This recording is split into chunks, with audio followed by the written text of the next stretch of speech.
सभी दोस्तों को नमस्कार। कैसे आप लोग सब? तैयारी ठीक चल रही है? कैसा लगा आपको ये भारतीय संविधान के पार्ट आप तक आ रहे हैं? क्या समझ में आ रहा है? और समझ में आ रहा है तो आप लोग कमेंट करके बताएं, हौसला अफजाई हमारा जरूर करें। दोस्तों, 4 पार्ट आप तक आ चुके हैं भारतीय संविधान के विकास के। संवैधानिक विकास जिसे आम बोलचाल की भाषा में कहते हैं।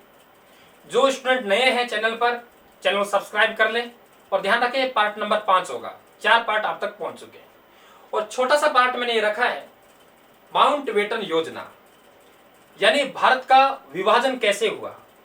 माउंटबेटन योजना क्या थी उस पर मैं यहां चर्चा करूंगा। अलग से ही लेके आया हूं ताकि एक छोटा टॉपिक हमारा अलग से ही बन जाए। ठीक है, देखिए हेडिंग डाल दीजिए, माउंटबेटन योजना या भारत विभाजन योजना। देखिए माउंटबेटन योजना, बेटेन योजना, या आप कह सकते हैं इसे भारत विभाजन योजना। भारत विभाजन योजना,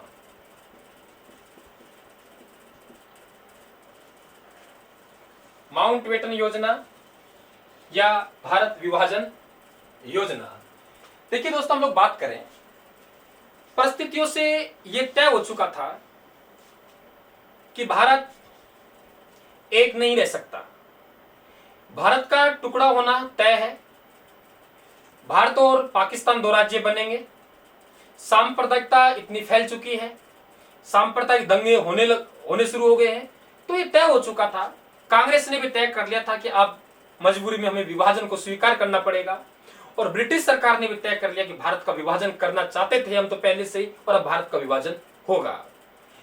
हुआ क्या था दोस्तों, 16 अगस्त 1946 को, 16 अगस्त 1946 ये एक ऐसा दिन था।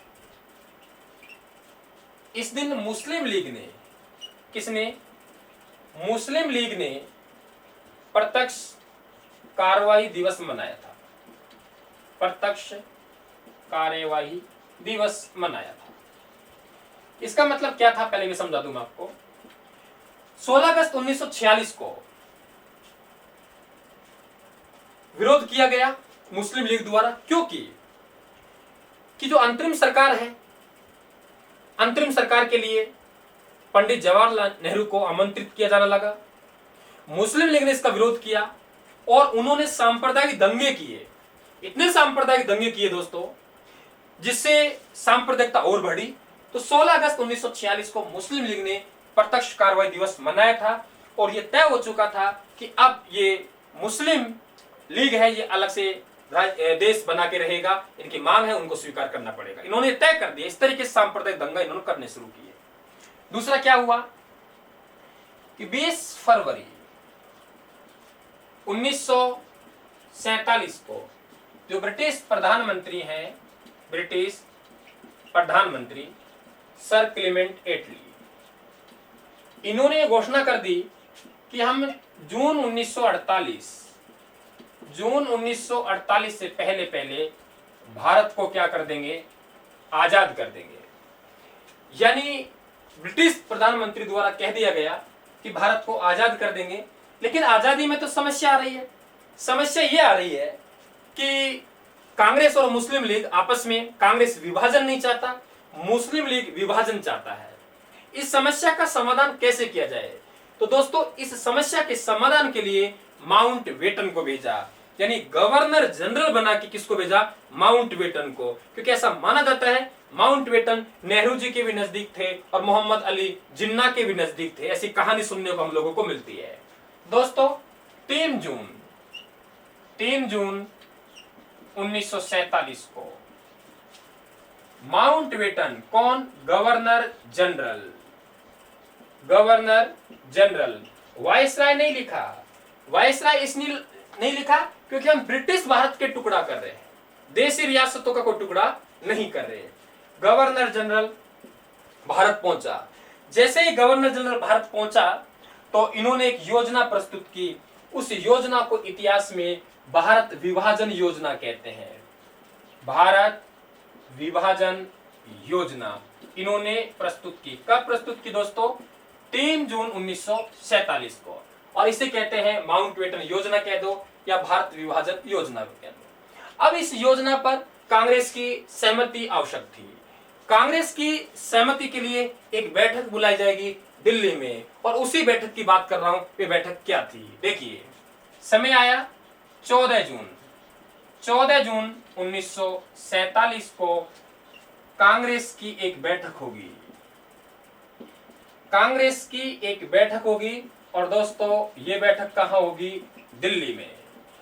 ये तय कर लिया था कि विभाजन होगा, और कांग्रेस ने भी तय कर लिया कि विभाजन स्वीकार है, और इसके लिए एक बैठक हुई। कब?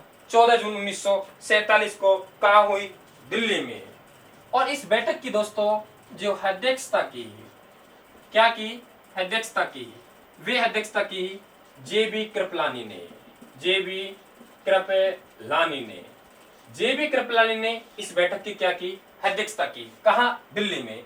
अब दो चीजें हैं दोस्तों, एक आदमी वे जो इसका प्रस्ताव रखेगा, और दूसरा आदमी जो इस प्रस्ताव का समर्थन करेगा। तो दोनों ही आपको पता होना चाहिए कि विभाजन का जो प्रस्ताव रखेगा कांग्रेस की बैठक में, वे कौन था, और उसका समर्थन करने वाला आदमी कौन था। विभाजन का जो प्रस्ताव रखा वे रखा दोस्तों गोविंद वल्लभ पंत ने। गोविंद वल्लभ पंत ने यह प्रस्ताव रखा। अब बात आई कि इस प्रस्ताव का समर्थन किसने किया? यानी ये जो प्रस्ताव है दोस्तों, इस प्रस्ताव का समर्थन किया, और वे आदमी है मौलाना। कौन है दोस्तों?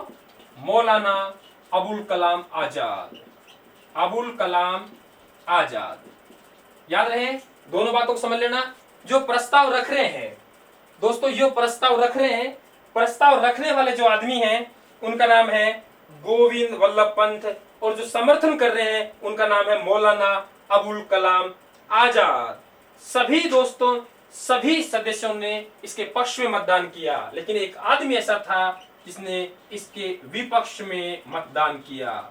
और विपक्ष में जो अपना मत दिया दोस्तों, आप जानते हो, सीमांत गांधी के नाम से प्रसिद्ध है।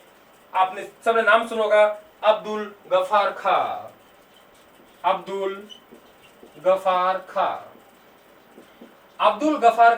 जिन्हें हम सीमांत गांधी कहते हैं। दोस्तों ये एकमात्र सदस्य ऐसे थे जिन्होंने विपक्ष में मतदान किया। यानी 14 जून 1947 को कांग्रेस ने भी यह स्वीकार कर लिया अपनी दिल्ली की बैठक में कि हाँ, विभाजन कर दीजिए। तो इस तरीके से भारत का विभाजन होगा। बात समझ में आ गई? 3 जून 1947 को योजना प्रस्तुत की जाएगी। कांग्रेस अपनी सहमति देगी, दिल्ली की एक बैठक में देगी, और उसकी अध्यक्षता करेंगे जेबी कृपलानी। प्रस्ताव रखेंगे गोविंद वल्लभ पंत रखेंगे, और उसका समर्थन जो करेंगे वे कौन करेंगे? मौलाना अबुल कलाम आजाद करेंगे। विपक्ष में जो मतदान करेंगे वे कौन करेंगे? अब्दुल गफार खां करेंगे। एकदम समझ में आ गया? अब दोस्तों क्या हुआ कि अब हमें यह समझना है कि कांग्रेस ने अपनी सहमति दे दी कि जो विभाजन हुआ, क्या हुआ? विभाजन। तो वे विभाजन किस तरीके से होगा, किस तरीके से विभाजन किया जाएगा, इस पे हम लोगों को अब बात करनी है। और बात किस प्रकार से करेंगे वे सुने आप लोग। देखिए,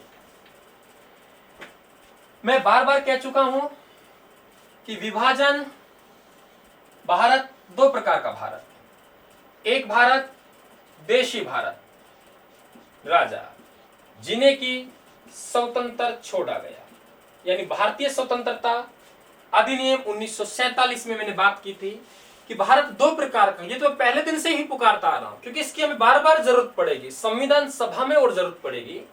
देशी राजाओं को, देशी भारत को अभी भी आजाद रखा गया कि आप अपना स्वतंत्र निर्णय लें, पाकिस्तान में जाएं या भारत में जाएं, या अपना स्वतंत्र अस्तित्व रखें। हम जो टुकड़ा कर रहे हैं वे कर रहे हैं अंग्रेजी भारत का।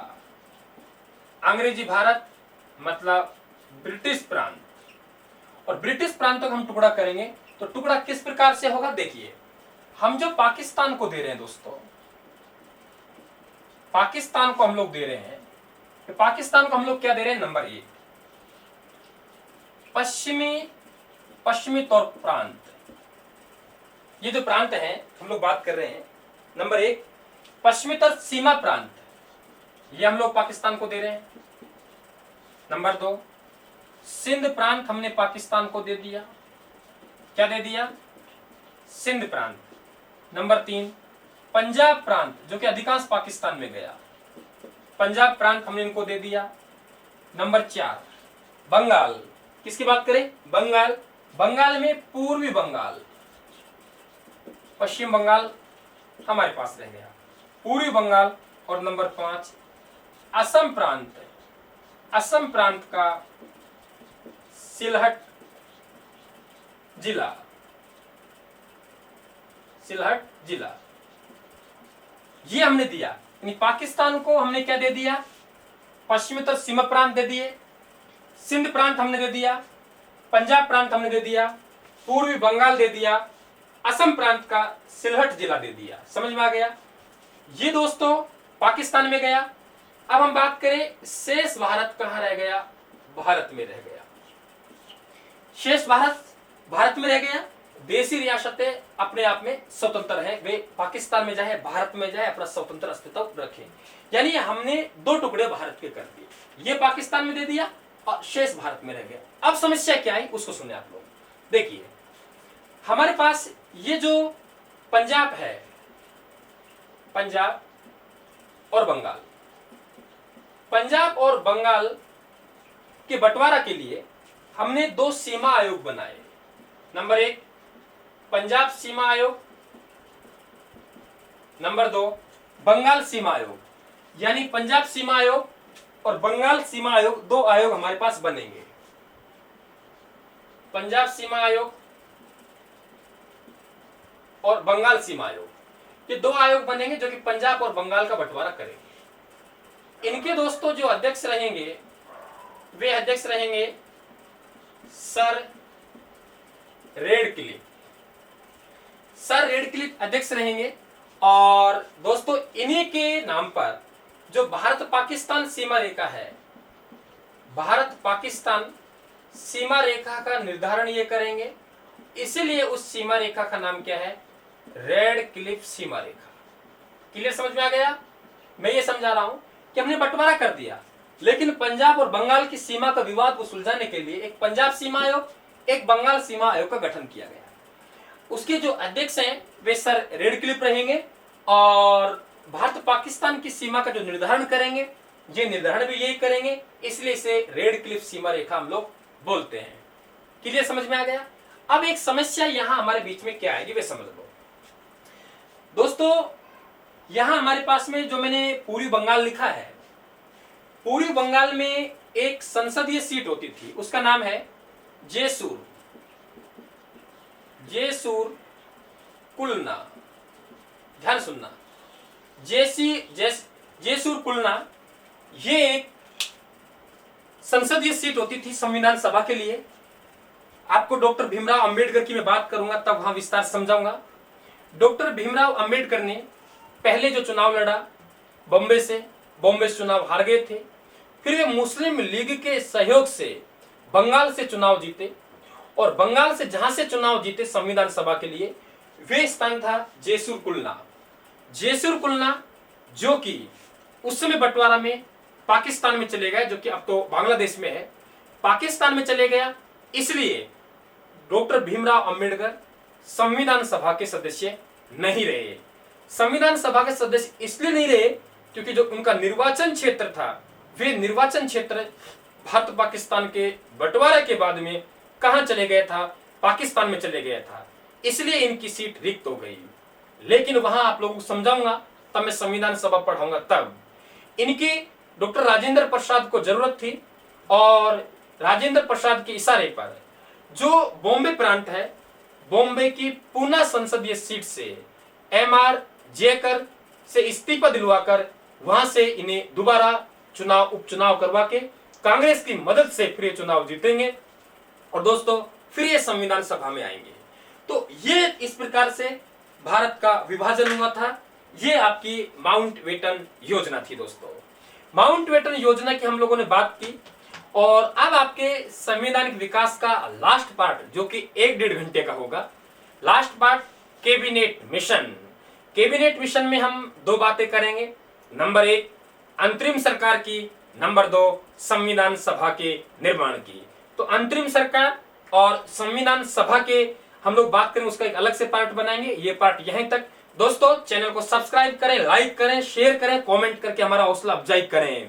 ये जरूर बताएं कि हमारा प्रयास कैसे लग रहा है। आप सभी को एक बार पुनः धन्यवाद। आपका आशीर्वाद बना रहे। दोस्तों गर्मी काफी है और ये वीडियो घर से ही रिकॉर्ड कर रहे हैं, स्टूडियो जा नहीं पा रहे, पोस्टिंग काफी दूर है, तो उस हिसाब से ये पसीने भी आपको स्पष्ट रूप से दिखाई दे रहे होंगे चेहरे पर। तो दोस्तों सभी को नमस्कार, बहुत बहुत धन्यवाद। जय हिंद, राम राम।